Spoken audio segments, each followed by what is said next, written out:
Today we have the yahrzeit of Rabbi Wallerstein. Tonight, Rabbi Zachariah Wallerstein. Have you heard of Rabbi Zachariah Wallerstein? Rabbi Zachariah Wallerstein, Zecher Tzadik Levracha. He told over a Maisa. It's his yahrzeit tonight, so we'll just mention it.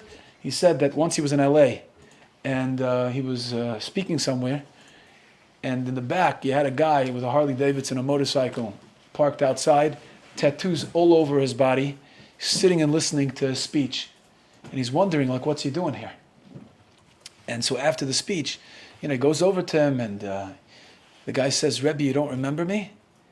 Rabbi Wallerstein says, I don't remember you." And immediately, like, it clicked, like after a second, like, it's like, oh my goodness, like 20 years ago he was in my 8th grade class. And now it's like 20 years later, he's fully grown, got tattoos all over his body. And he gave him a big hug. He says, "Rebbe, I came here to make you proud.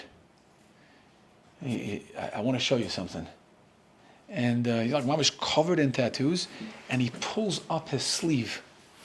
His left hand pulls up the sleeve over there, and he shows him that up until his biceps, up until here, he's got tattoos, but over here is clean. Not a single tattoo. The only place in his body with no tattoos. That was number 2 tattoo. He said, not the Vahaftes, that wasn't him. No, that was number 2, the one that was blank. That was the blank one. Yeah. There you go. That was the blank photo. He said, because when I was in your 8th grade 20 years ago, he said I was in your 8th grade.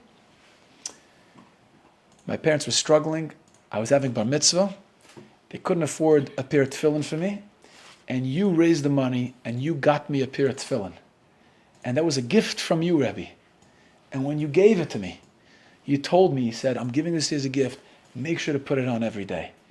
He says, "I can't tell you that I put it on every day, but I could tell you when I was getting the tattoos all over, I told the guy, don't touch over here, because my Rebbe gave me a gift, and from time to time I still put on your tefillin." That was Rabbi Wallerstein, his love, his dedication to Am Yisrael, his love to every Jew. His neshama should have an aliyah. Rabbi Wallerstein, that's the one of the stories you mentioned about tattooing.